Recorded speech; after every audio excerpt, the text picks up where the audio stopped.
Oke, bismillahirrahmanirrahim. Metode ini adalah metode yang digunakan oleh tafsir Jalalain adalah metode ijmali, gitu ya. Nah, jadi yang akan kita pelajari di sini adalah metode penafsiran Al-Qur'an. Berbeda dengan yang kita pelajari di kelas 1, di kelas 1 itu kita mempelajari corak, ya. Corak itu ya warna penafsiran. Warna penafsiran itu didasarkan oleh keilmuan yang dimiliki oleh seorang mufasir. Jadi kalau misalkan seorang mufasir itu adalah seorang ahli lugah, ahli bahasa, maka otomatis penafsirannya itu selalu berhubungan dengan bahasa. Begitupun ketika seorang mufasir itu adalah seorang ahli dalam sains seperti Fakhruddin Ar-Razi, maka tafsirannya pun diwarnai dengan bau-bau sains atau ahli fikih. Maka otomatis di dalam tafsirnya pun banyak berhubungan dengan hukum syariah. Seperti Dr. Wahbah Zuhaili. Dalam tafsir Al-Munir itu kebanyakan keilmuan-keilmuan yang berhubungan dengan syariah atau. Nah, sekarang kita coba memahami ayat. Gitu ya. Kita lihat ada surah Al-Baqarah ayat 2. Bunyinya gimana? Dzalikal kitabu la raiba fi. Di sini saya membandingkan dua mufasir yang menafsirkan ayat yang sama. Pertama yang saya kasih yang saya jelaskan di sini adalah Syekh Al-Hafidz Ibnu Katsir. Dalam tafsir Ibnu Katsir, dalam menafsirkan ayat surah Al-Baqarah ayat 2, dzalikal kitabu la raiba fi, bagaimana? Kata Ibnu Katsir, nah Ibnu Juraid berkata, ya kan? Ibnu Juraid berkata, Ibnu Abbas menafsirkan dzalikal kitabu dengan hadzal kitabu. Ya. Dengan hadzal kitabu ini, sorry, ada yang harus diganti ini. Jadi hadzal kitabu ya. Saya ganti dulu, ini salah sakalnya pakai tasdid salah. Oke, kita lanjut. Dzalikal kitabu, jadi Syekh Ibnu Katsir ini ya, beliau mengambil penafsiran yang ditafsirkan oleh Ibnu Abbas. Ibnu Abbas menafsirkan dzalikal kitabu dengan hadzal kitabu. Demikian halnya Ibnu Mujahid, Ukrimah, dan Said Jabir. Berarti dalam hal ini Al-Hafidz Ibnu Katsir mengambil penafsiran dari Ibnu Abbas. Begitupun yang disampaikan oleh Ibnu Mujahid, Ukrimah, dan Said Jabir. Jadi Ibnu Mujahid, Ukrimah, dan Said Jabir ini mereka menggunakan penafsiran yang ditafsirkan oleh Ibnu Abbas juga. Gitu ya.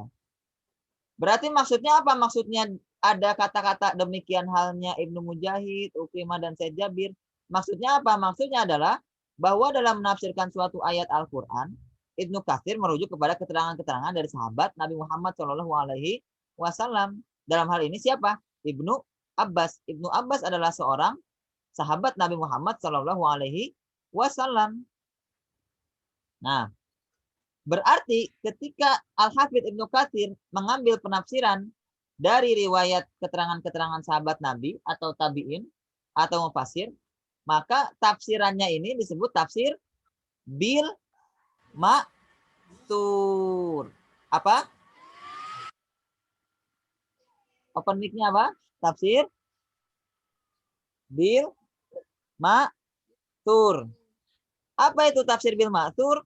Tafsir bil ma'tsur itu penafsiran yang berlandaskan atau yang didapatkan dari riwayat para sahabat tabi'in dan juga mufasir terkemuka, termasuk dari Nabi Muhammad SAW.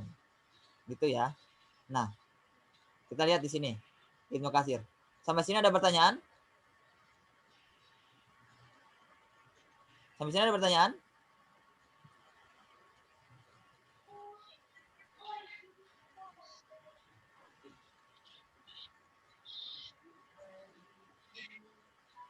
Ada pertanyaan? Gak ada.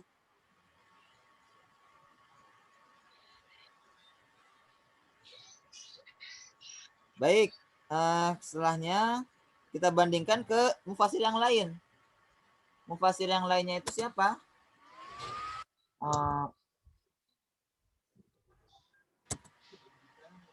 Nah ini. Az-Zamakhsyari. Sorry.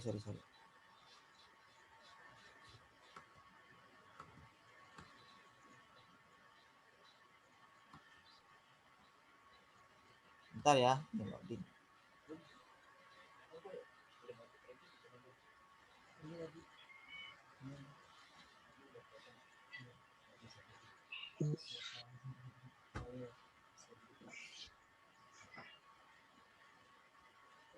Oke. Ini Ibnu Katsir, kemudian selanjutnya adalah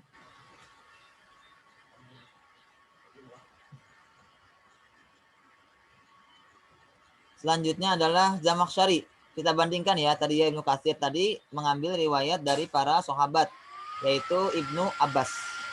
Ya.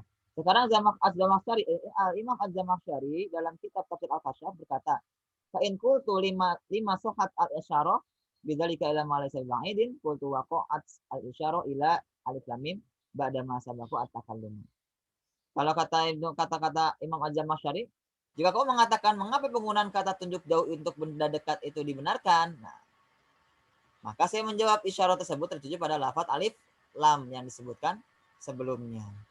Nah, ini kata siapa? Az-Zamakhsyari mendapatkan ini dari siapa? Nah, Az-Zamakhsyari mendapatkan penafsiran ini yang mana Az-Zamakhsyari itu mengambil zalika, ya kan, atau isyarat tersebut karena tertuju pada lafaz alif lam mim. Jadi kalau kata Az-Zamakhsyari itu lafaz zalika itu merujuk kepada alif lam mim, bukan sesuatu yang jauh, gitu ya. Gitu ya. Jadi tunjuk jauhnya itu bukan untuk menunjukkan benda yang dekat, tapi tunjuk jauhnya itu untuk menunjukkan kata atau lafal alif lam mim. Itu kata Az-Zamakhsyari. Di sini tidak ada penjelasan bahwa ini adalah penafsiran dari sahabat, tapi ini adalah penafsiran langsung yang disimpulkan langsung oleh siapa? Al-Imam Az-Zamakhsyari. Maka karena beliau tidak mengambil dari sahabat atau tabi'in atau kalam-kalam lain yang berdasarkan riwayat, maka bisa kita anggap bahwasanya penafsiran Az-Zamakhsyari ini adalah tafsir bir ro'i atau tafsir dengan akal. Kenapa disebut tafsir bir ro'i atau tafsir dengan akal? Karena penafsirannya tidak mengambil riwayat dari para sahabat, juga tidak mengambil riwayat dari para tabi'in dan para mufassir. Jadi tafsir ayat di atas melalui analisis kebahasaan dengan cara memberikan jawaban. Gitu ya. Nah, karena kan tadi saya sudah sebutkan bahwasanya Az-Zamakhsyari ini kan seorang ahli lugah, ahli bahasa. Jadi beliau itu menafsirkan berdasarkan bahasanya. Gitu ya. Lebih mewarnai bahasa ketimbang hukum-hukum dan lain sebagainya, aspek lain dalam penafsirannya. Begitu. Sampai sini ada yang ingin ditanyakan? Jadi antara dua ini yang menjadi tafsir bil ma'thur itu tadi punya Ibnu Katsir. Kenapa? Karena mengambil riwayat para sahabat. Sedangkan tafsir Al-Kasyaf yang punya Imam Az-Zamakhsyari ini tidak mengambil penafsiran dari sahabat karena beliau langsung menyimpulkan dari analisis kebahasaan beliau. Gitu. Ya kan? Karena ini kan ngomong bahasa, karena pakai dalika gitu kan. Dalika itu kan tunjuk jauh. Kenapa kok untuk benda yang dekat gitu kan? Ternyata kata Imam Az-Zamakhsyari itu tidak menunjuk kepada benda yang dekat, tapi dalika itu menunjuk kepada alif lam mim. Bisa dipahami? Bisa dipahami ya? Oke. Bisa dipahami ya lo? Ya. Ya. Baik. Next.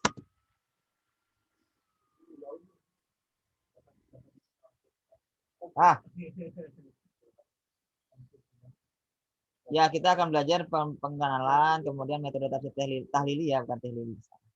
Belum diganti. Oke. Tahlili, maudu'i, muqaron, dan ijmali.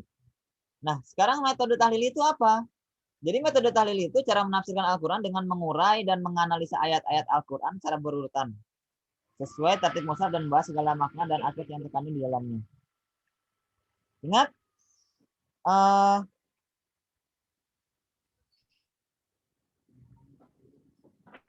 Ntar, ini ada fans ngechat.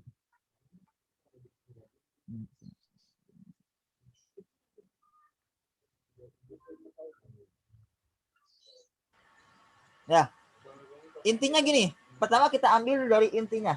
Inti dari pengertian ini apa?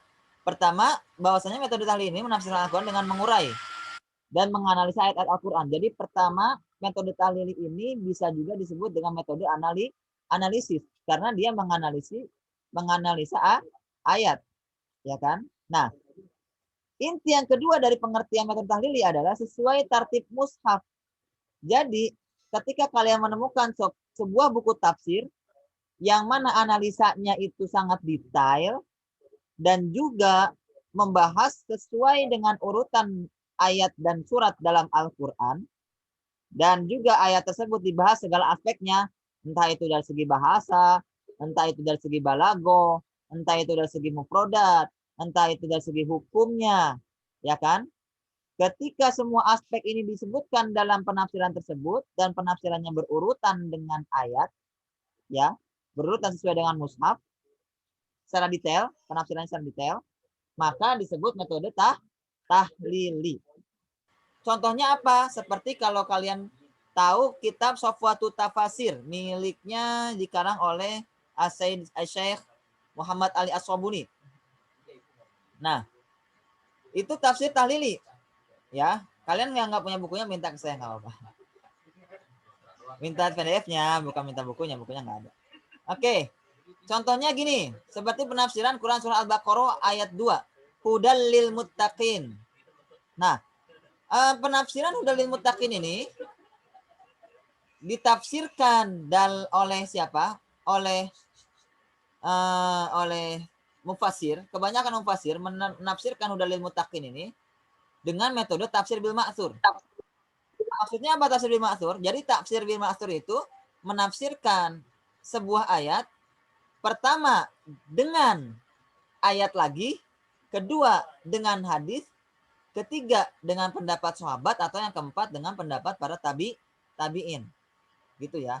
Jadi tafsir bil ma'tsur itu sesuai riwayat, entah itu dari ayat Rasulullah, sahabat ke tabi'in. Yang ada di contoh ini penafsirannya sesuai dengan atau penafsirannya dengan ayat. Tafsir bil ma'tsur dengan ayat. Hudal lil muttaqin ini ditafsirkan dengan ayat alladzina yu'minuna bil ghaibi. Jadi siapa itu muttaqin? Nah kan? Kalau ditanya siapa itu muttaqin, ditafsirkan muttaqin itu alladzina yu'minuna bil ghaibi, yang beriman kepada yang gaib. Wa yuqimuna sholata, dan mendirikan salat. Wa mimma razaqnahum, dan dari apa yang kami rizkikan kepada mereka, yunfikun, berinfak. Walladzina yu'minuna, dan orang-orang yang beriman bima unzila ilaika, diturunkan kepadamu wahai Rasulullah, gitu kan, wahai Muhammad, wa ma unzila min qablika, dan diturunkan kepada sebelum kamu wahai Muhammad, wabil akhirati, dan kepada akhirah, hum yuqinu, mereka yakin. Ulaika Allah, dan mereka lah yang ada dalam petunjuk dari Tuhan mereka, wa ulaika humul muflihun, dan mereka lah termasuk orang-orang yang beruntung. Begitu ya. Nah, ini contoh dari metode tahlil. Gitu. Ada yang ditanyakan sampai sini? Ada yang ditanyakan? Halo? Jelas? Kurang paham. Oke. Dipahamnya nggak bagian mana yang kurang paham? Jadi metode tahlil itu gimana, Oke. Saya kasih intinya aja ya. Metode tahlili itu pertama dia menafsirkan secara detail. Ya. Secara detail dan mencakup semua aspek. Catat. Secara detail dan mencakup semua aspek. Entah itu aspek fikih, entah itu aspek bahasa, entah itu aspek balago, entah itu aspek akidah, atau istimewa itu sosiologi, ya, sosial. Semua aspek masuk ke situ. Urutannya sesuai dengan mushaf Al-Quran. Berarti dari Al-Fatihah sampai An-Nas. Itu metode tahlili. Contohnya, ya, contohnya metode tahlili seperti yang ada dalam penafsiran surah Al-Baqarah ayat 2. Hudal lil muttaqin. Nah, yang ada di surah Al-Baqarah ayat 3, ayat 4, ayat 5, ini menjelaskan kalimat al-muttaqin atau kata al-muttaqin yang ada di ayat ke-2.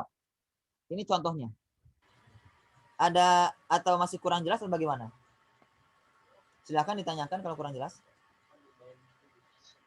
Iya, udah ngerti. Ya, ngerti ya? Nah, oke, gitu ya. Jadi yang pertama tahlili itu detail, mencakup semua aspek, ya kan? Semua judul masuk situ. Kemudian yang ketiga detail, juga sesuai dengan urutan tertib mushaf. Contohnya yang ada di selanjutnya macam-macam corak tafsir tahlili. Nah, jadi tafsir tahlili itu ada corak-coraknya atau jenis-jenisnya.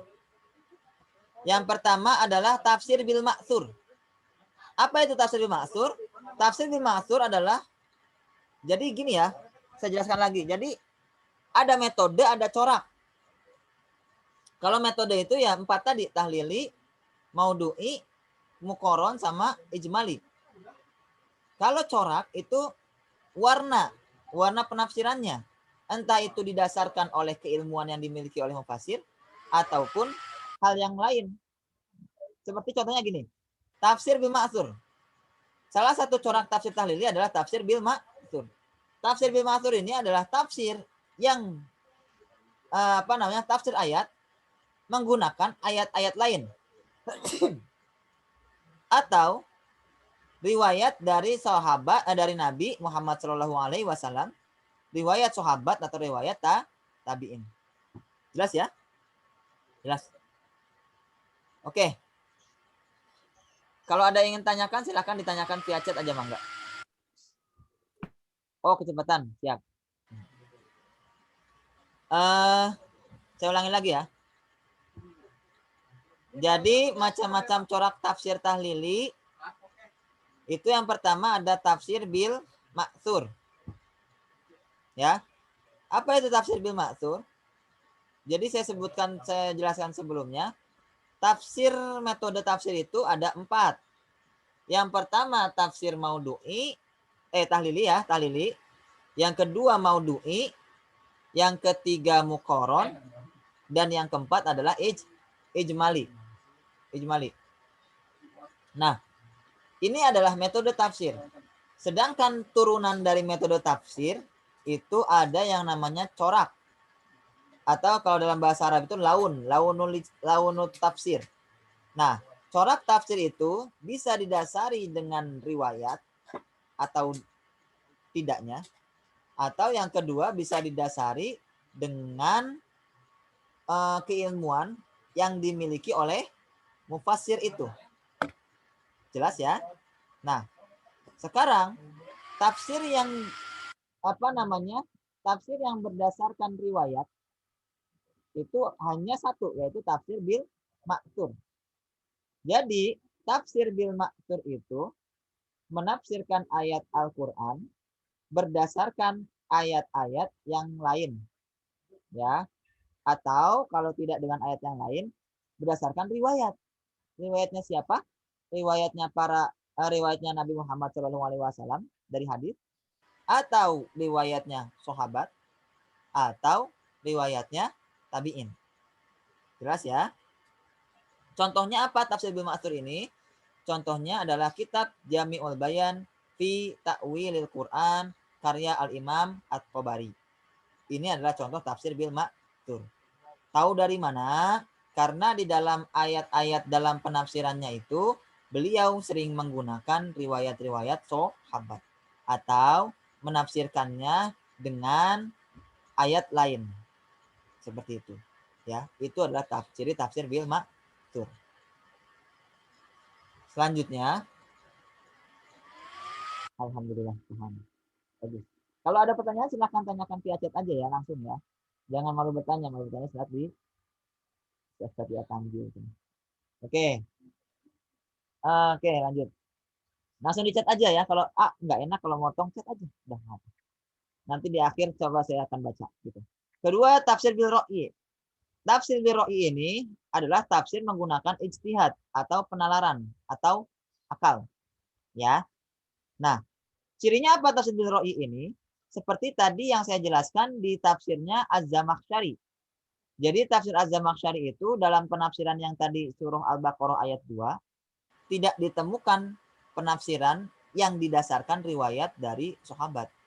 Ya, kalau didasarkan riwayat sahabat pasti disebutkan namanya sahabatnya. Kayak tadi dalam tafsir Ibnu Katsir disebutkan siapa, Ibnu Abbas, ya kan?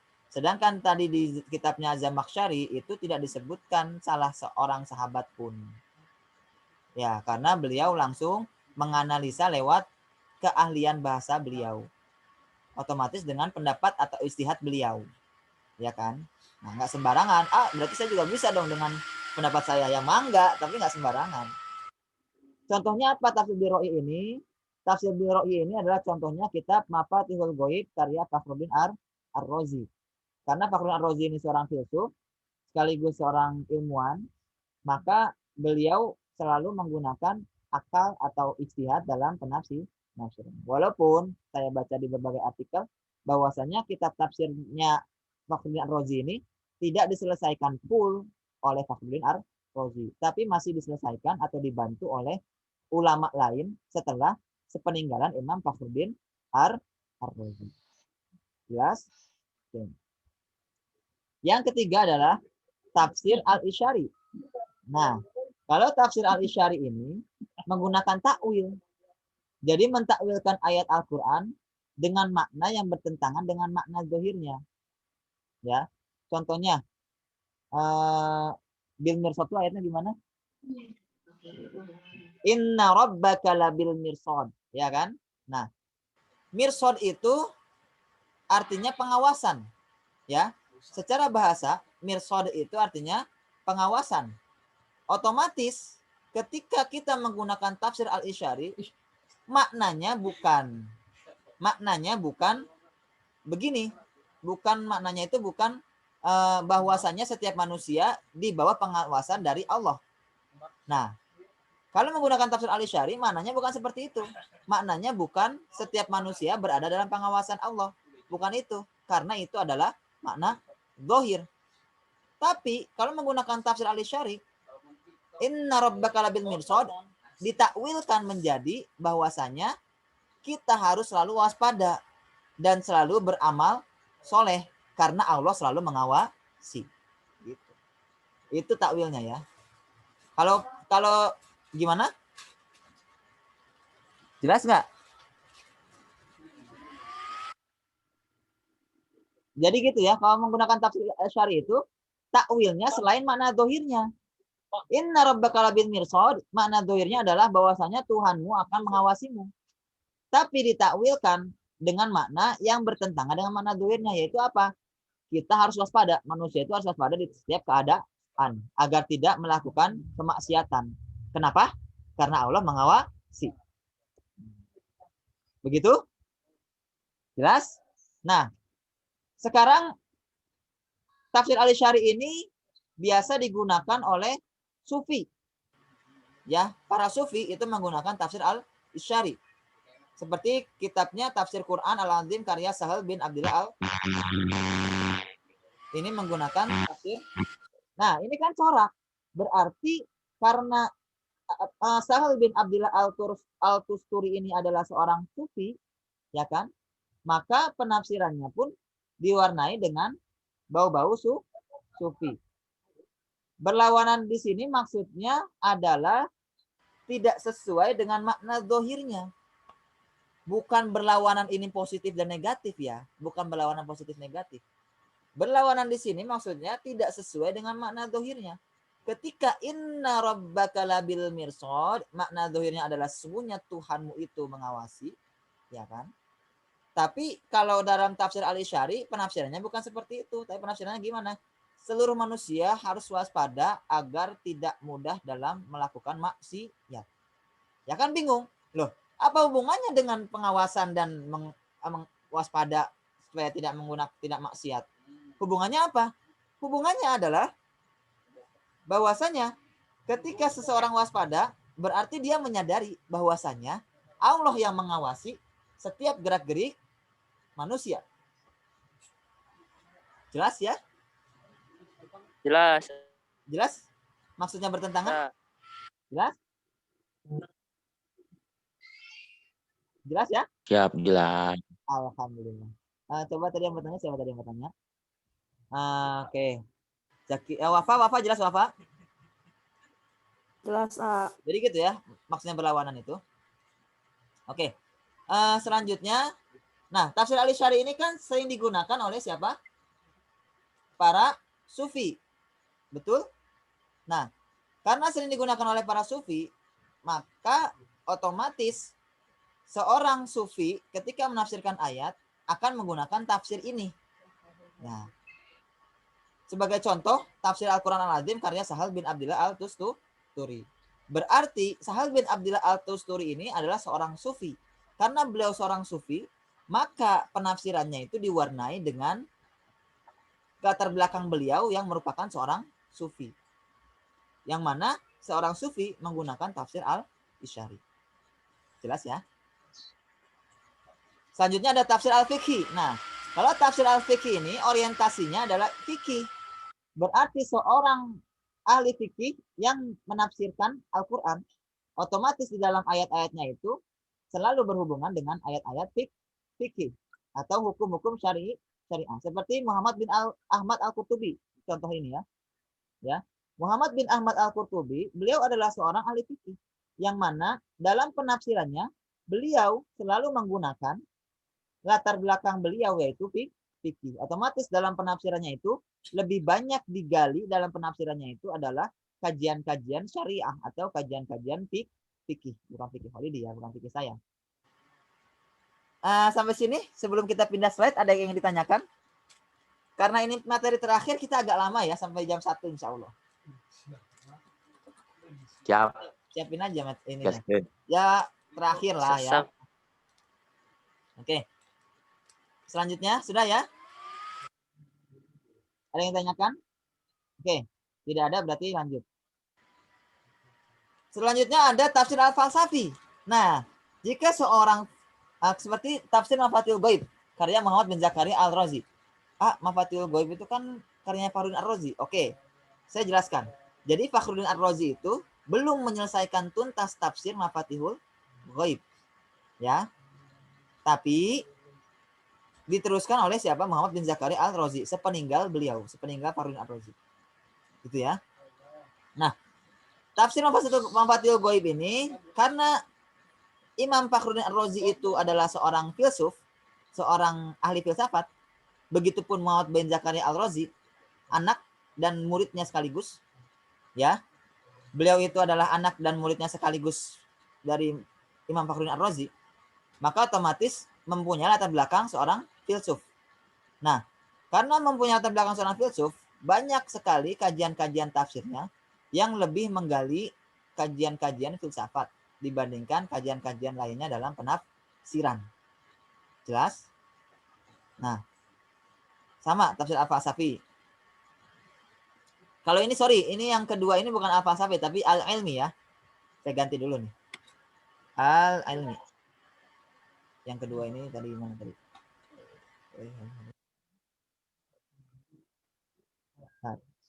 Nah ini. Saya ganti dulu ya. Ini tafsir al-ilmi. Nah. Ini bentar, saya ganti dulu ya ini ya. Masih loading. Sorry. Jadi yang pertama tadi falsafi, kemudian al-ilmi. Nah, al-ilmi ini adalah tafsir yang berorientasi atau kajiannya adalah ilmiah. Gitu ya. Tafsir yang kajiannya adalah ilmiah. Berarti misalkan kalau di sini ada kitab tafsir karya Dr. Ahmad Abu Hajar. Dr. Ahmad Abu Hajar ini adalah seorang ilmuwan. Sehingga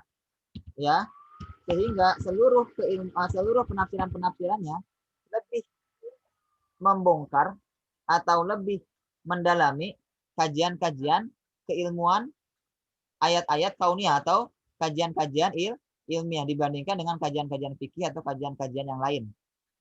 Ya, karena kenapa? Karena Dr. Ahmad Abu Hajar ini adalah seorang ilmuwan. Kemudian selanjutnya tafsir al-Adabi al-Ijtimai. Tasan.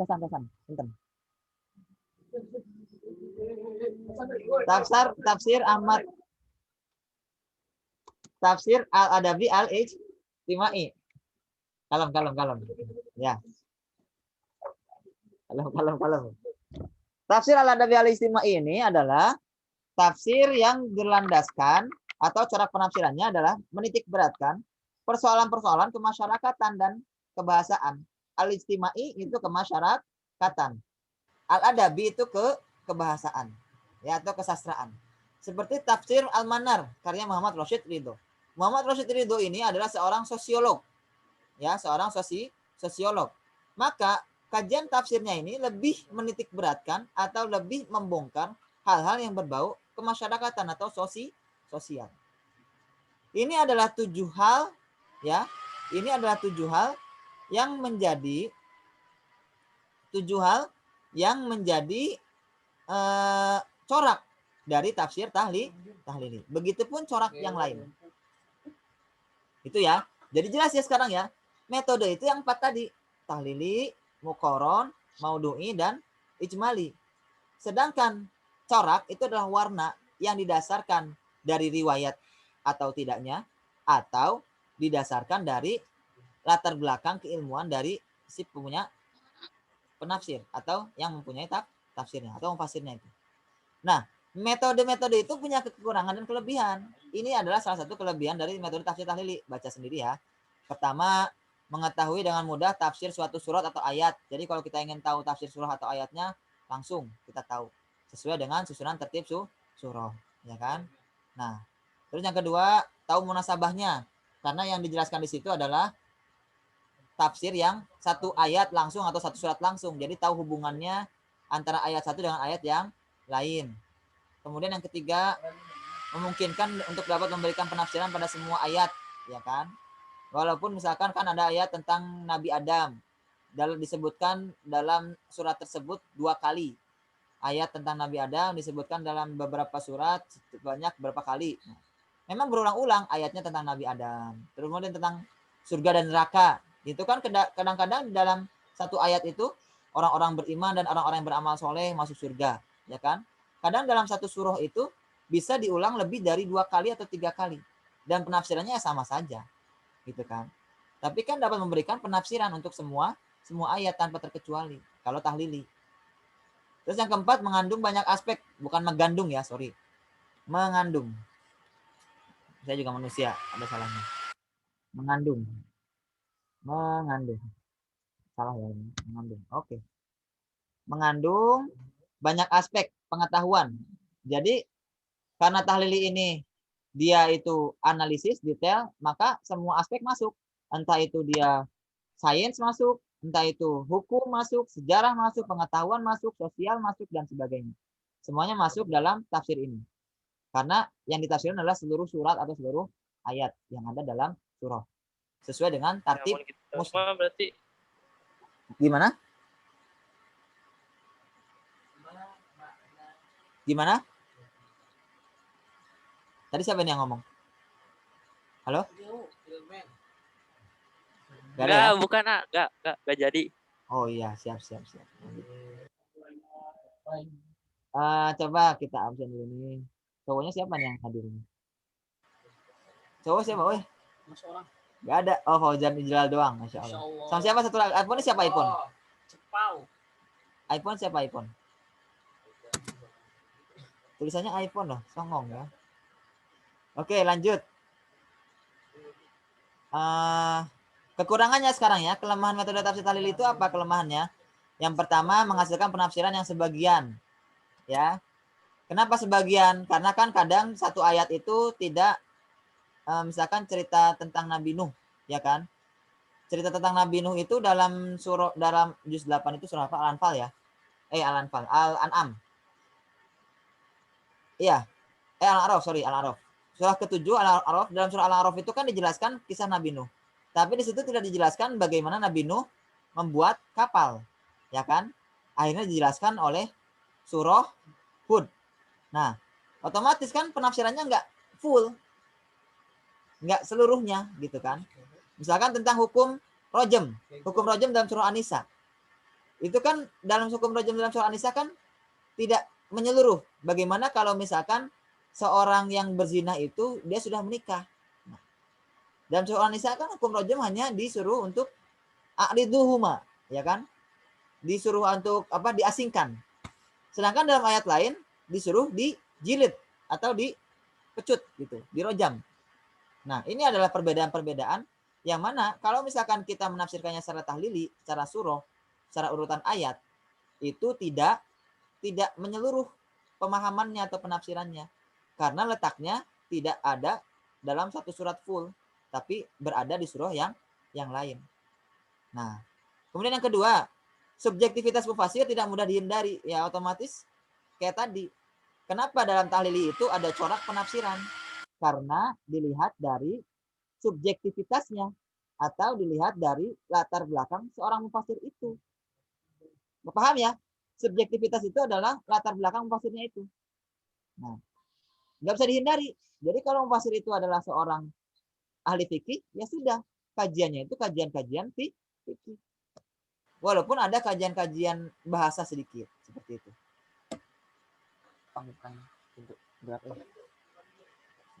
Kalem. Kemudian yang ketiga, terkesan adanya penafsiran berulang-ulang. Sebagaimana tadi kan sudah saya jelaskan. Jadi seperti innalladzina amanu wa amilus solihati, ya kan? Orang-orang beriman dan beramal soleh masuk surga itu dalam satu surah bisa diulang sebanyak lebih dari 2 kali. Seperti dalam surah Al-Baqarah ya. Otomatis pasti ada penafsiran yang berulang-ulang. Gitu. Kemudian keempat, masuknya pemikiran Israiliyat. Apa sih itu pemikiran Israiliyat? Pemikiran Israiliyat itu adalah pemikiran yang didasarkan oleh pendapat-pendapat ahli kitab. Ahli kitab itu bukan yang jago kitab orang-orang salaf, bukan ya. Jadi ahli kitab ini adalah seorang yang dia itu sebelumnya menganut agama Yahudi dan Nasrani. Kitabnya otomatis Zabur dan Taurat ataupun Injil.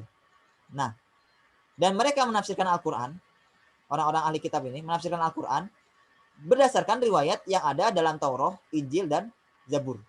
Nah, ini adalah pemikiran Israiliyat. Bahaya. Oke lah kalau untuk menafsirkan kisah-kisah qasasul Quran. Tapi kalau untuk menafsirkan hukum, kita tidak bisa mengambil dari Zabur, Taurat, dan Injil. Karena hukum-hukum itu semuanya disempurnakan oleh Al-Quran. Sampai sini ada pertanyaan sebelum beranjak ke tafsir yang lain? Udah 1 jam ini kita. Enggak sih, baru setengah jam. Boleh. Ada yang nawarkan minum ini. Ini contohnya ya. Kalau tokoh dan karya tafsir metode tahlilinya itu silakan baca sendiri.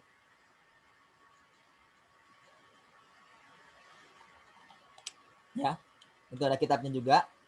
Tafsir Tobari, tafsir Bagawi, ya kan. Kemudian tafsir Al-Quran Azim, Ibnu Katsir, ya.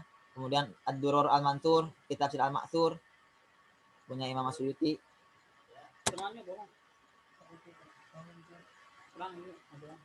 Kalian boleh download ini slide-nya.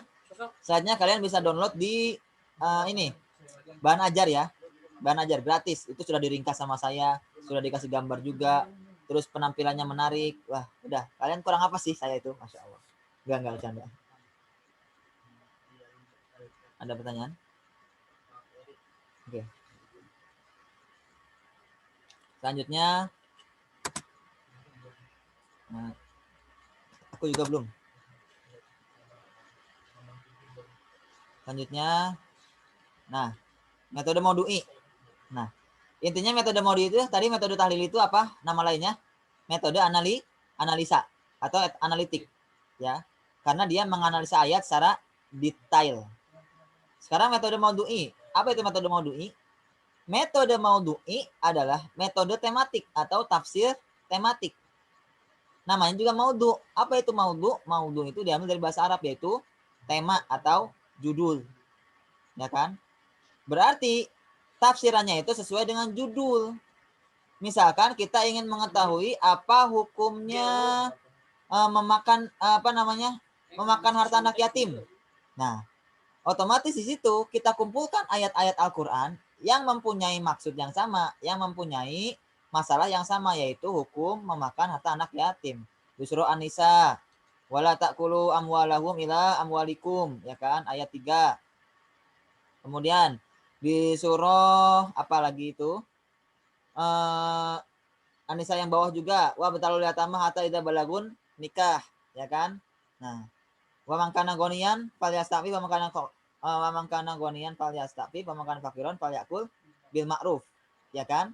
Nah, itu juga hukum tentang harta anak yatim. Dan innal ladzina ya'kuluna amwalal yatama dzulman innama ya'kuluna fi butunihim naro. Masya Allah, ini istimewa sekali dikasih makanan. Terima kasih, terima kasih. Ya, wa sayaslauna sa'ira, ya kan? Itu juga hukum memakan anak yatim. Ya, makan anak yatim, memakan hartanya aja nggak boleh, apalagi makan anak yatimnya, ya kan? Nah, itu lebih parah lagi. Nah, itu hukumnya. Jadi harus hati-hati. Jadi ayat-ayat itu dikumpulkan jadi satu. Itu sekolah itu gimana? Nanti aja offline. Gimana? Hah? Offline-nya nanti aja. Enggak sekarang ya. Santuy ya? Yang di pesantren mah santuy. Ini ada yang mau ngobrol sama Ajaki. Gitu ya. Jelas ya?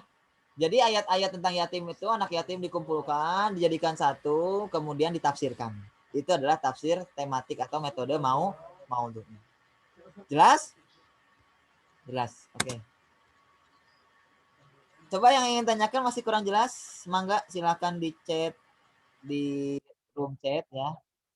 Di room chat, masuk di room chat atau di apa? Di open mic boleh. Ada pertanyaan? Oke. Salam buat Azaki A. Oke, siap. Sofian. Salam Sofian. Waalaikumsalam. Siap. Waalaikumsalam. Siapa lagi? Oke. AA Jafi kesimpulannya metode AA jadi kesimpulannya metode maudhu itu apa? Oke. Kesimpulannya metode maudhu itu adalah metode tematik. Jadi menafsirkan ayat sesuai tema. Bukan seperti tahlili yang mana tahlili itu menafsirkannya sesuai dengan urutan surah, ya. Kalau metode maudhu'i atau tafsir maudhu itu menafsirkannya sesuai dengan judul. Seperti tadi saya kasih contoh. Hukum memakan harta anak yatim. Kita kumpulin dulu tuh ayat-ayatnya. Surah An-Nisa ayat 3, kemudian surah An-Nisa ayat 7 yang qabtul yatama hatta idza balagun nikah. Fain anas tumin hurusdan dan seterusnya. Wa man kana ghaniyan falyasta'fif. Wa man kana faqiran falyakul bil ma'ruf. Kemudian di ayat setelahnya juga ada innal ladzina ya'kuluna amwalal yatama dzulman innama ya'kuluna fi butunihim naron wa sayaslauna sa'ira. Kemudian di ayat lain juga dikumpulkan. Setelah dikumpulkan ayat-ayat tersebut, ya. Setelah dikumpulkan, kemudian ditafsirkan. Itu adalah tafsir maudhu. Jadi sesuai tema atau judul. Begitu. Misalkan nih, saya kalau mau menyusun tafsir maudhu'i gimana caranya? Bisa, ya. Nanti saya mau nggak dikasih tugas menyusun tafsir maudhu'i? Tugas template aja banyak yang ngerjain, kalau mau tafsir maudhu'i. Oke. Ada yang tersindir. Nah, tafsir maudhu'i. Nah, kalau tafsir maudhu'i ini pertama gimana? Pertama tetapkan dulu masalahnya. Kalian mau membahas tentang apa sih? Seperti kalau kayak saya tadi, yang saya bahas tadi ya, contohnya memakan harta anak yatim. Oke, kita jadikan judul. Itu yang pertama. Yang pertama ini. Kemudian yang kedua, langkah kedua, untuk menyusun tafsir maudhu'i, yaitu melacak dan menghimpun ayat-ayat yang berkaitan dengan masalah yang telah ditetapkan. Ya, entah itu makkiyah dan madaniyah. Kita lacak. Oh, dapat nih di surah An-Nisa. Ya kan? Wala ta'kulu amwalahum ila amwalikum. Innahu kana hubang kabiro. Misalkan ya. Kita cari, oh itu ayatnya kita ambil. Satu, kumpulin. Kemudian ayat yang lain apa? Wa batalul yatama hatta idza balagun nikah. Fa in anastum min hurusdan. Nah, dan seterusnya. Wa man kana ghaniyan. Nah, sampai wa kafa billahi hasiba. Nah, kita kumpulin. Nah, terus selanjutnya. Innal ladzina ya'kuluna amwalal yatama dzulman innama ya'kuluna fi butunihim naro. Sampai terakhir. Kumpulin lagi. Nah, ya. Kita kumpulin ayat-ayatnya. Udah dapat ayat-ayatnya. Langkah ketiga apa langkah ketiga? Ini kecepatan nggak ini? Halo? Halo? Hah? Nah, bahan aja nih. Kecepatan nggak ini? Nah, setelahnya Jaki. Setelahnya menyusun ayat-ayat tersebut secara runtut menurut kronologi masa turunnya. Oke, gitu ya. Udah kita kumpulin ayatnya nih. Baru kita runtut, kita urut sesuai dengan masa turunnya atau asbabun nuzul. Ya. Kita lihat asbabun nuzulnya. Kitabnya dari mana? Ada. Kalau mau kitabnya asbabun nuzul minta ke saya. Ada, saya punya kitab asbabun nuzul karyanya Imam As-Suyuti. Ada yang Arab mangga, kalau yang bisa, kalau yang nggak bisa ada terjemahnya juga. Silahkan. Japri aja, gratis. Gak usah bayar. Nah, kemudian setelah dapat asbabun nuzulnya nih, mana ayat duluan yang turun? Apakah ayat, kan kadang walaupun An-Nisa ayat 3 itu lebih awal muncul dalam tertib atau dalam urutan surah, tapi kan belum tentu dia awal turun gitu kan. Seperti Al-Fatihah. Al-Fatihah sama Al-Baqarah memang secara runtutan surat, secara urutan surat, Al-Fatihah lebih awal. Tapi kan ayat yang pertama turun apa? Iqra. Coba, Al-Alaq itu di surah keberapa coba? Ya. Al-Alaq itu surah keberapa? Ya kan? Nah, itu Al-Alaq itu surah keberapa? Tapi kok disimpannya di surah ke-100 berapa itu? Al-Alaq itu. Nah, itu ya. Jadi setelah dapat ayatnya, kita runtut sesuai dengan kronologi atau masa turunnya. Kita tahu dari mana? Dari kitab Asbabun Nuzul. Kemudian kita lihat korelasinya. Nah, jadi ayat-ayat yang sudah kita kumpulkan itu ada munasabahnya enggak, ada korelasinya enggak, ya kan? Nah, tahu dari mana? Tahu dari kitab tafsir. Kalau kita mau mengetahui korelasi atau munasabah, kita ngambilnya dari kitab tafsir apa? Tafsir yang metodenya menggunakan tafsir tahlili, ya. Jadi kalau kita ingin tahu munasabah atau korelasi, ambil dari kitab tafsir yang metodenya tahlili. Seperti contoh-contoh kitab tafsir tahlili yang tadi sudah disebutkan ya. Ada tafsirnya Tobari, ada tafsir Ibnu Katsir. Nah, ambil dari situ. Ya, ambil dari situ munasabahnya atau hubungan ayatnya. Jadi jangan ngambil dari tafsir Maudhu'i lagi atau tafsir yang lain, tapi ngambil dari tafsir tahlili karena otomatis pasti seluruh kitab tafsir tahlili itu memuat korelasi atau munasabah. Kemudian yang kelima, menyusun tema bahasan. Ya, jadi kita susun dulu nih temanya. Oh, kita mau bahas tentang anak-anak yatim. Hukum makan harta anak yatim. Kita bahas dulu kerangkanya gimana. Pertama kita bahas apa itu anak yatim, ya kan? Kita ambil di surah Al-Baqarah, ya kan? Fid dunya wal akhirah wa yas'alunaka 'anil yatama. Nah, ya kan? Wa yas'alunaka 'anil yatama. Qul islahul lahum khair. Wa in tukhalituhum fa ikhwanukum. Nah, di situ kan dijelaskan pengertian dari siapa? Anak-anak yatim. Pengertian anak yatim apa? Kemudian hartanya bagaimana hukumnya, kemudian hukum hartanya bagaimana, terus bagi orang yang menjadi kafil itu orang yang menjadi penanggung jawab dari seorang yatim ini, apa yang harus dilakukan, dalam hartanya bagaimana, kemudian kalau ada yang memakan harta anak yatim itu bagaimana, itu ya, itu harus benar-benar di benar-benar disusun sesuai dengan urutannya. Ya, ini ya, menyusun tema bahasan dalam kerangka yang pas. Selanjutnya adalah cara menyusun tafsir Maudhu'i yang lain adalah melengkapi pembahasan. Jadi dilengkapi dengan hadis jika perlu. Ya, boleh ketika kita udah ngumpulkan ayat, tahu asbabun nuzulnya, tahu urutannya, terus kita pakai munasabah antar ayat itu apa, korelasinya apa, kemudian kita susun dari pertama pengertian anak yatim, kemudian bagaimana tanggung jawab seorang yang menanggung jawabi orang yatim, ya kan? Baru kita tambah dengan hadis kalau perlu. Kemudian setelah itu yang ketujuh apa langkahnya? Mempelajari ayat-ayat tersebut secara tematik dan menyeluruh dengan cara menghimpun ayat-ayat yang mengandung pengertian serupa. Nah, setelah itu, setelah kita lengkapi dengan hadis, baru kita cari ayat-ayat yang kira-kira ya mempelajari ayat tersebut secara tematik dan menyeluruh dengan cara. Oke. Ya. Setelah itu kita pelajari ayat tersebut. Jadi kita udah ngumpulin ayat-ayat nih ya. Ayat-ayat tadi tentang anak yatim sudah kita kumpulkan ayat-ayatnya. Baru kita pelajari ayat-ayat tersebut, ya kan? Kita pelajari. Nah, kira-kira apa yang mengandung pengertian serupa, ya kan? Terus mana yang mengandung mana yang mengandung khos, mana yang mengandung mutlak, mana yang mengandung muqayyad, mana yang menjelaskan nasikh, dan mana yang menjelaskan mansuh, gitu ya. Kemudian ayat tersebut mana yang kontradiktif. Kontradiktif itu maksudnya itu bertentangan. Yang satu mengatakan boleh, yang satu mengatakan tidak boleh gitu ya, kontradiktif itu ya. Ada nggak ayat-ayat yang kita kumpulkan yang berbau seperti itu atau yang mengandung hal-hal yang seperti itu? Ada atau tidak? Nah, begitu ya.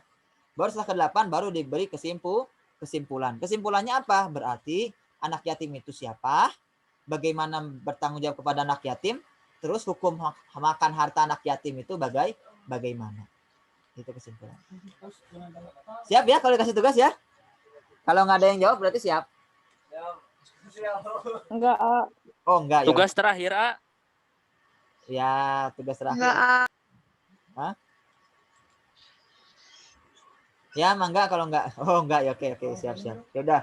Ini siapa tahu nanti kalian punya keinginan untuk membuat tafsir maudhu'i ya. Memang enggak sulit karena memang kalian belum belajar mutlak muqayyad ya kan. Makanya nanti di pendalaman jangan dikasih tugas A. Aduh, kasihan banget melas. Nanti insya Allah. Jadi nanti insya Allah di pendalaman kalian akan belajar mutlak muqayyad. Ada belajar am dan khos, ya kan? Kemudian pokoknya hal-hal yang berkaitan dengan metodologi atau keilmuan tafsir itu akan kalian pelajari di pendalaman. Tapi wallahu alam ini bagaimana? Karena kalian masuk ke pesantren itu 8 Maret, tanggal 8 Maret dan 8 Maret itu sesuai jadwal KKM itu akan diadakan simulasi ujian madrasah tanggal 8 Maret. Ya. 8 Maret itu simulasi ujian madrasah. Sementara nanti ujian madrasahnya tanggal berapa? Sekitar tanggal 20-an ujian madrasahnya. Gitu ya. Nah, otomatis karena tanggal 8 sudah simulasi, kalian dari simulasi ke ujian madrasah itu hanya punya waktu sekitar seminggu lebih. Tidak nyampe 2 minggu. Dan otomatis tidak ada pendalaman setelah itu. Maka pendalamannya ya secara online, mau nggak mau. Makanya yang belum punya kuota, sok, ya kan? Minggu depan mah nggak belajar. Kalau sekarang terakhir berarti minggu depan mah nggak belajar. Ya kita emang nggak belajar bab tambahan, maksudnya gitu. Tapi pendalaman materi tetap, ya gitu, pendalaman materi tetap. Gitu ya. Paling-paling yang kelas 1 kalian baca sendiri, saya kasih soal kalau untuk yang pelajaran kelas 1. Tapi pelajaran kelas 2 itu kan agak sulit, ada ada am dan khos, ada mutlak muqayyad, ada muhkam mutasyabih. Itu kan belum kalian pelajari. Dan kalau tidak dijelaskan, itu bisa salah paham. Nah, itu ya. Jadi insya Allah pertemuan selanjutnya kita emang nggak belajar bab tambahan, tapi kita mengulang dan mendalami materi. Saya juga kurang tahu ya pemadatan itu jadwalnya gimana. Wallahu alam nanti gimana dari bagian kurikulum dari Bu Idahnya. Yang penting insya Allah pendalaman nanti ya sama saya. Pendalaman materinya. Sampai sini ada yang ingin tanyakan?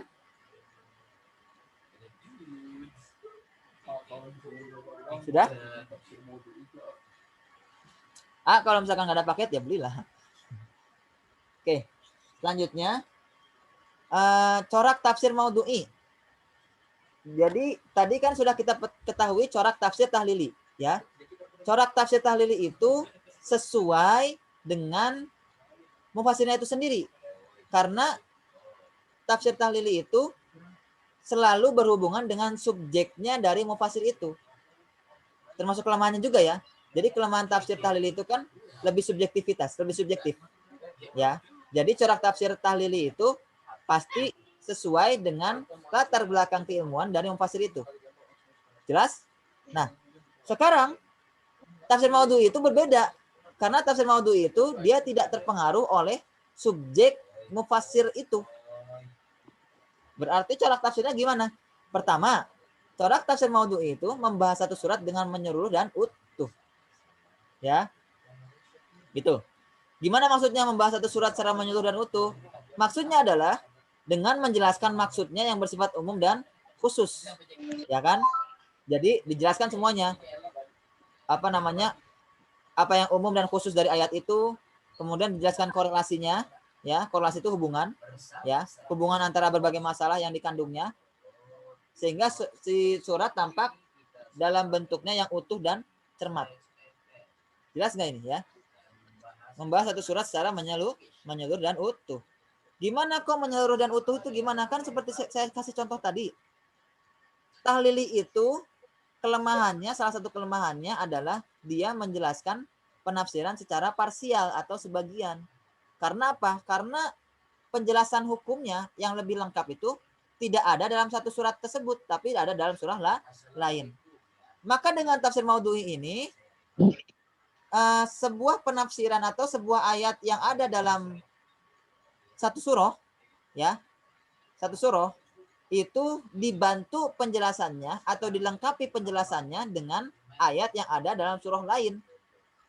Sehingga ayat yang ada dalam surah tersebut itu pemahamannya atau penafsirannya utuh dan sempurna karena mengambil ayat dari surah yang lain yang berhubungan. Jelas ya? Ini adalah salah satu corak dari tafsir maudhu'i. Itu. Jelas? Contohnya gini lah. Itu di situ saya sebutkan contoh. Ada contoh surah Al-Kahfi. Surah Al-Kahfi itu artinya gua ya. Gua yang dijadikan tempat berlindung. Karena dalam sejarahnya Al-Kahfi itu diambil atau menceritakan sebuah kisah tentang 7 pemuda. Ya, yang mana 7 pemuda ini mereka berlindung di bawah gua karena penguasa, kezaliman penguasa yang ingin menyiksa atau yang ingin membantai orang-orang yang Islam waktu itu ya, orang-orang yang tidak menyembah kepada Tuhannya mereka. Nah, otomatis Al-Kahfi ini bisa diartikan juga sebagai simbol perlindungan. Ya, simbol perlindungan. Nah, kalau misalkan kita ingin menafsirkan ayat yang berhubungan dengan perlindungan, kita bisa menggunakan ayat yang ada dalam surah Al-Kahfi. Karena surah Al-Kahfi ini dikaitkan dengan makna perlindungan.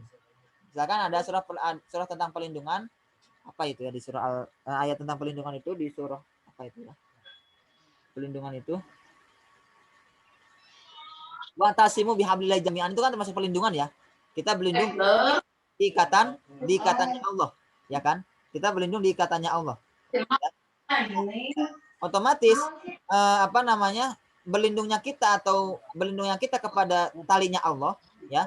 Berlindungnya kita kepada talinya Allah itu bisa dikaitkan dengan berlindungnya para sahabat-sahabat atau para pemuda-pemuda Al-Kahfi ini dari kekejaman inilah maksudnya ya. Ini maksudnya. Jelas nggak ini yang membahas satu secara menyeluruh dan utuh? Jelas nggak?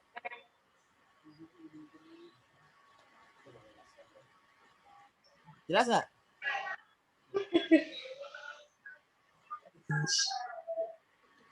Jelas?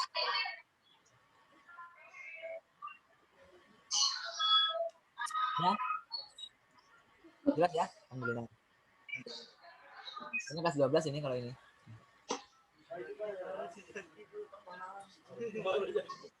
Nah, selanjutnya menghimpun ayat dengan masalah yang sama. Jadi ada dua ya. Yang satu itu menafsirkan ayat pada satu surat, kemudian dibantu penafsirannya atau dibantu untuk menyempurnakan penafsirannya diambil dari ayat dari surat lain. Itu corak yang pertama. Corak yang kedua adalah menghimpun ayat dengan masalah yang sama. Berarti kalau yang cara yang pertama ini lebih ke tahlili, ya, lebih ke tahlili. Tapi kalau tahlili itu tidak mengambil ayat dari surah lain, tapi kalau tak maudhu'i itu mengambil ayat dari surah lain. Yang kedua itu adalah maudhu'i. Maudhu'i itu menghimpun ayat dengan masalah yang sama. Jadi kita punya masalah misalkan tentang nikah nih. Nah, tentang nikah nih. Kita kumpulkan semua ayat-ayat tentang nikah, ya. Wa in khiftum alla tuqsitu fil yatama fankihu ma tabalakum minan nisa'i masna wa thulatha wa ruba'. Terus mahar, gimana mahar? Nah, mahar. Wa atun nisa'a shadaqatihinna nihlah, gitu kan.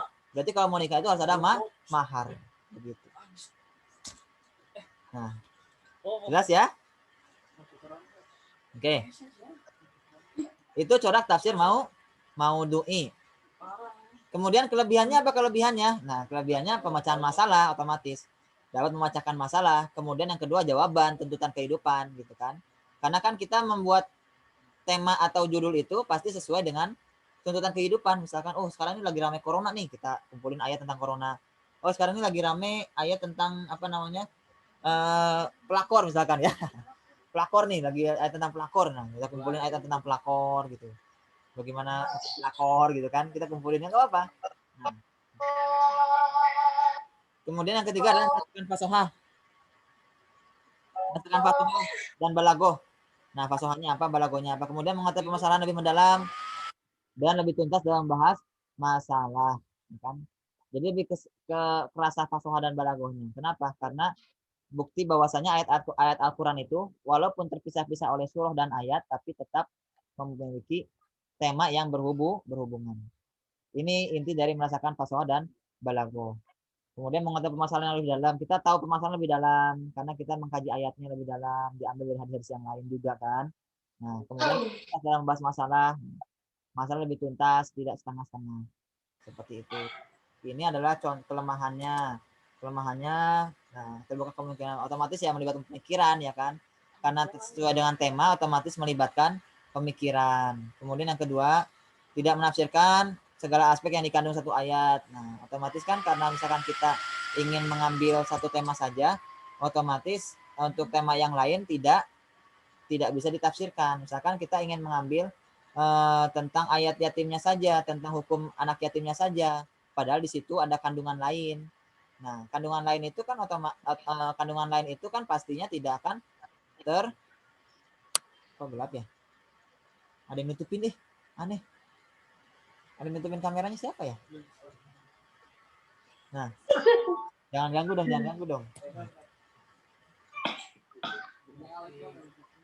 Bener loh, ada yang nutupin tadi, nggak ada siapa loh. Nah, jadi gitu ya. Jahil ini, jangan jahil ya.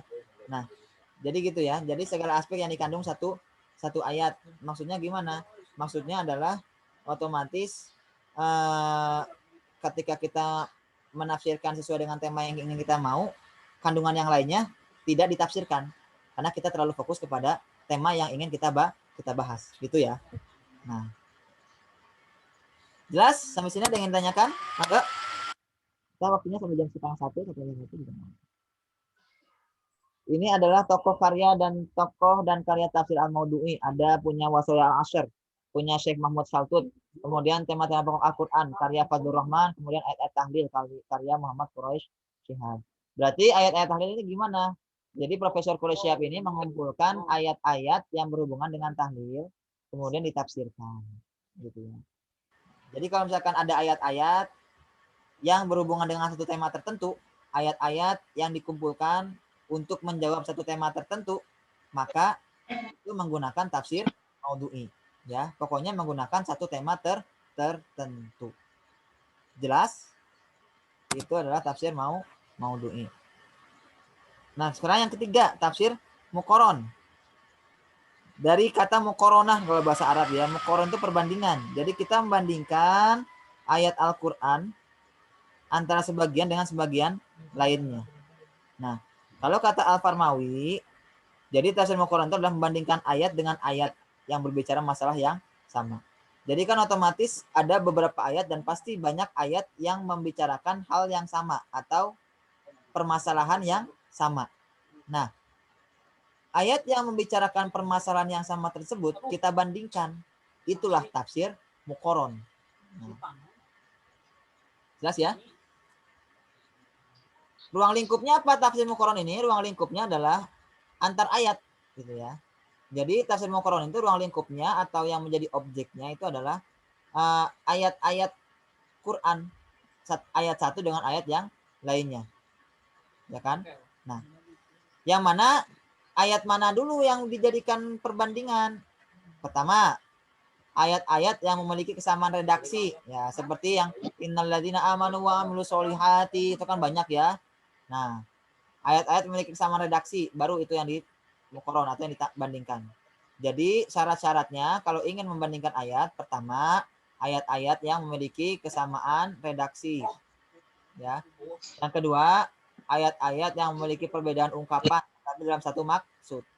Jadi ungkapannya beda, redaksinya beda, tapi maksudnya sama. Seperti ya tentang apa itu? Tentang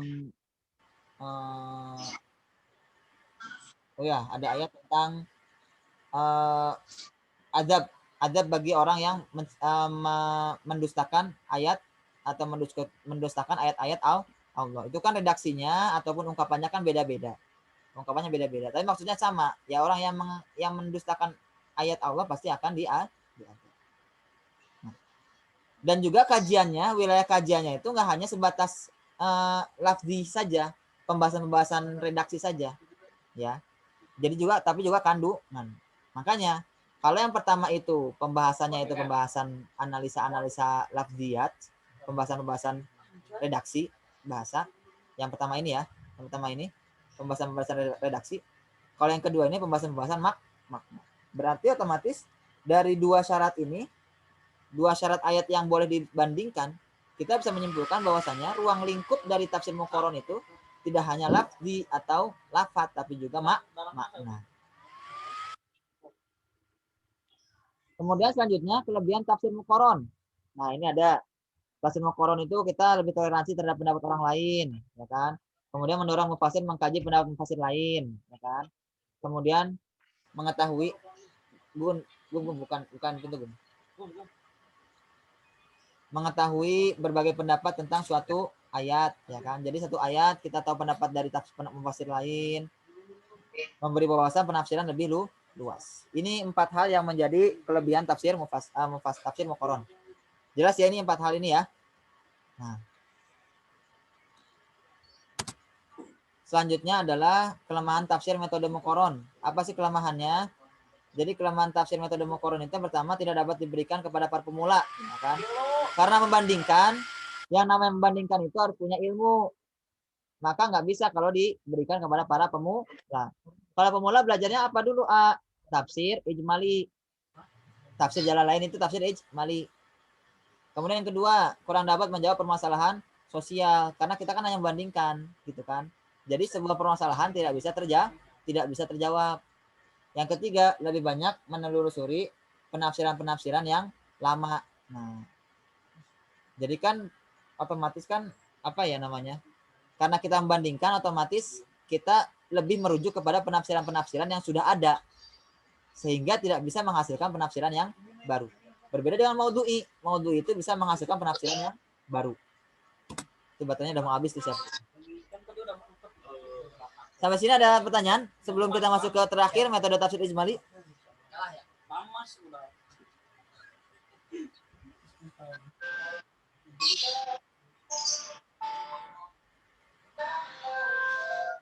Ada yang tanyakan?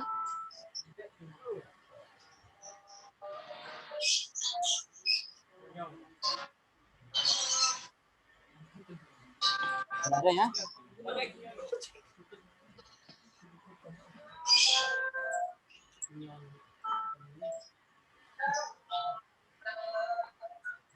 Ada pertanyaan?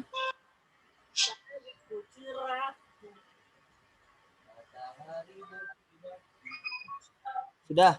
Sekarang kita masuk ke metode ijmali. Metode ijmali yaitu menafsirkan ayat Al-Quran dengan cara mengemukakan makna global. Ya, menjelaskan ayat-ayat Al-Quran secara ringkas, tapi mencakup dengan bahasa yang populer, mudah dipahami dan mudah dibaca. Intinya, metode tafsir ijmali itu adalah metode umum. Penafsiran secara umum. Menjelaskan ayat Al-Quran secara ringkas, tapi bahasanya sederhana dan mudah dipahami. Contohnya adalah tafsir Jalalain. Tafsir Jalalain adalah tafsir ijmali. Jadi maknanya umum dan kita juga mudah dipahami. Makanya kalian mempelajarinya tafsir Jalalain. Di rumah-rumah juga banyak mempelajari kitab tafsir Jalalain karena memang lebih umum dan lebih mudah dipahami. Karena menggunakan metode tafsir ijmali. Cirinya apa cirinya? Yang pertama, mufasir menafsirkan Al-Quran dari awal sampai akhir, ya kan? Dari awal Al-Fatihah sampai akhir surah An-Nas, tanpa perbandingan, tanpa muqarron, dan juga tanpa penetapan judul atau maudhu. Kemudian yang kedua, tidak ada ruang untuk mengemukakan pendapat sendiri, ya kan? Kalau mengemukakan pendapat sendiri, nanti penafsirannya jadi semakin detail, gitu ya. Jadi otomatis karena mengambil yang umum-umum saja, maka tidak ada ruang untuk mengemukakan pendapat sendiri. Yang ketiga, memberikan penafsiran secara rinci tapi ringkas dan umum. Ringkas ya. Ringkas bukan ringan. Ringkas. Secara rinci detail ya, tapi ringkas.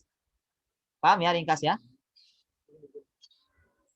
Ringkas itu ya pendek.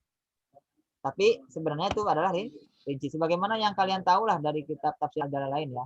Kemudian yang terakhir adalah diberikan juga penafsiran yang agak luas. Yang terakhir, yang keempat juga diberikan juga penafsiran yang agak luas. Nah, penafsiran yang agak luas ini maksudnya apa? Penafsiran yang agak luas ini tidak seluas pembahasan pada tafsir tahlili, tapi jadi gitu. Penafsirannya agak luas, tapi tidak seluas tahlili. Gitu. Ini ciri-ciri metode tafsir ijmali. Pokoknya dia sama ijmali. Jadi ijmali itu kan sesuai dengan ayat atau sesuai dengan urutan surah. Sama juga ijmali juga sesuai dengan ayatan dengan urutan surah. Hanya bedanya kalau yang tahlili itu lebih detail, kalau ijmali itu tidak detail. Ya, gitu ya. Jelas? Jelas ya? Nah, kelebihannya apa kelebihannya? Bahasa singkat dan dekat dengan bahasa Al-Qur'an. Singkat bahasanya, kemudian bebas dari penafsiran Israili. Ya, karena saking singkatnya, karena saking ringkasnya, maka tidak ada ruang untuk penafsiran Israiliyat. Kemudian praktis dan mudah dipahami. Ini adalah kelebihan tafsir metode ijma. Jadi sebenarnya tafsir yang tidak sesuai dengan urutan surah itu hanya tafsir muqarron dan tafsir maudhu'i. Hanya dua tafsir itu saja yang tidak sesuai dengan urutan surah. Tapi kalau tafsir ijmali, ya tafsir tahlili, itu sesuai dengan urutan surah penafsirannya. Hanya saja tahlili lebih detail, ijmali lebih umum. Dan yang sebelum terakhir adalah kelemahan tafsir metode ijmali. Apa kelemahannya? Kurang diperhatikan kaitan antara satu ayat dengan ayat-ayat yang lain. Jadi nggak ada munasabah di situ. Tidak jelaskan munasabahnya, saking singkatnya. Yang kedua, ruangan penafsiran terbatas untuk penjelasan yang memadai. Jadi yang harusnya ada penjelasan yang lebih detail, lebih memadai, itu tidak mencukupi. Kenapa? Saking ringkasnya dari tafsir ijmali ini. Wallahu a'lam bishawab.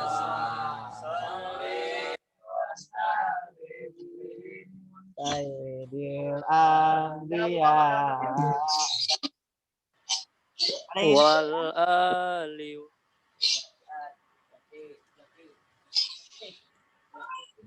Setelah selesai seluruh pelajaran ilmu tafsir tingkat madrasah aliyah. Alhamdulillah. Berarti tinggal ilmu tafsir tingkat STAI. Atau tingkat UIN kalau ada ini.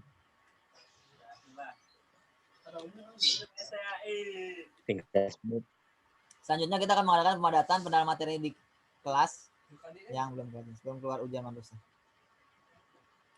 Jadi ada beberapa bab yang mana kalian itu tidak dipelajari di kelas 1 dan kelas 2. Contohnya tadi muqayyad sama mutlak, am, khos, muhkam, mutasyabih, asbabun nuzul, makki, madani.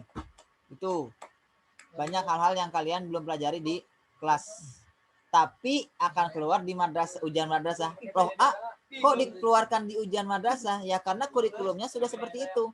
Kita yang membuat soal disuruh membuat soal sesuai dengan kurikulum itu. Otomatis saya merasa bertanggung jawab untuk mengajarkan hal-hal yang belum kalian pelajari. Gitu. Ya, jangan sampai tidak dipelajari tapi ditanyakan. Itu kan saya zolim seperti itu. Makanya saya mohon kerjasamanya. Karena mungkin kita masuk tanggal 8 Maret, ya kan? Tanggal 8 Maret.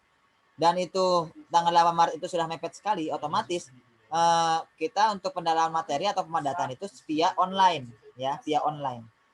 Jadi silakan yang sudah masuk, yang bisa masuk ke Zoom ini, bisa menyampaikannya ke teman-teman, ya. Nanti juga saya akan share video ini, ya. Jadi ini saya record, video ini saya share ke teman-teman yang lain, dan saya harap untuk di-download. Atau mungkin nanti saya share di IG, kan tadi ada yang bilang, saya nggak bisa masuk Zoom, saya cuma bisa buka IG. Wah, padahal IG lebih mahal daripada Zoom, ya. Kuota IG itu lebih gede daripada kuota Zoom. Nah, tapi nanti akan saya share di IG Mahfal Tafsir, atau nanti mungkin saya akan share Google Drive-nya. Google Drive. Google Drive-nya. Oke, ini gara-gara haus nih jadi ngomongin Drive. Google Drive-nya, ya. Gitu. Silahkan ada yang ditanyakan, kalau tidak ada kita tutup saja. Nanti kalau ada yang ingin ditanyakan kelanjutan setelah ini, silahkan ditanyakan via Japri. Saya ada yang ingin belum paham nih tentang apa metode tafsir, silahkan via Japri. Boleh. Atau saya mau murojaah nih, ada videonya sudah saya recordkan ya. Sehingga tinggal kalian, pokoknya udah ada. Google Drive-nya sudah saya share, nanti di e-learning saya akan share ya. Saya akan share di e-learning Google Drive-nya. Kalian bisa download. Terus di IG juga saya akan share ya. Kalian bisa lihat di IG ya. Kurang apa coba? Minta ke saya via Telegram, tinggal kasih tahu Telegramnya apa. Saya kirim ke Telegram. Nah, kurang apa? Ya. Ini semua untuk memudahkan kalian. Jadi tidak ada alasan. Jadi tidak ada alasan bagi kalian. Tidak ada alasan bagi kalian. Saya kuotanya jelek. Saya ini. Gampang, tinggal beli kuota. Terus nanti tinggal beli kuota. Terus nanti setelah beli, download videonya. Kalian bisa lihat gini. Tapi bukan berarti kan saya bisa download videonya nggak usah masuk kelasnya kan tinggal nonton videonya. Ya nggak berarti begitu juga ya kan. Jangan berarti begitu. Kita tuh ngadakan majelis itu barokahnya. Kita nyari barokahnya. Bukan nyari ilmunya saja ya. Harus dicantumkan. Ada yang tanyakan? Kita tutup dengan baca alhamdulillah. Alhamdulillahirabbil alamin. Mohon maaf tadi ada yang ganggu dikit ya. Ada yang ganggu dikit. Kita baca doa kafaratul majlis. Subhanakallahumma bihamdika asyhadu an la ilaha illa anta astaghfiruka wa atubu ilaik. Kurang lebihnya mohon maaf. Saya mohon maaf apabila selama mengajar saya di kelas banyak kesalahan, banyak kekurangan, banyak hal yang tidak berkenan, banyak hal yang tidak masuk ke hati. Saya mohon maaf. Karena semua itu berasal dari diri saya sendiri selaku manusia, dan semua kebenaran-kebenaran yang ada dalam kelas ini, semuanya kebenaran itu berasal dari Allah Subhanahu wa Ta'ala. Semoga kita semua diberikan kemudahan dalam menuntut ilmu. Semoga kita semua diberikan ilmu yang bermanfaat oleh Allah Subhanahu wa Ta'ala. Allahumma anfa'na bima 'allamtana wa 'allimna ma yanfa'una warzuqna ilman tanfa'una fid dunya wa dunyal akhirah. Allahumma la ilma lana illa ma 'allamtana wa 'allimna ma yanfa'una warzuqna ilman tanfa'una fid dunya wa dunyal akhirah. Ala hadiniya sholihah wa likulli niyatin sholihah wa ila hadratin Muhammad sallallahu alaihi wasallam. Al-Fatihah. A'udzu billahi.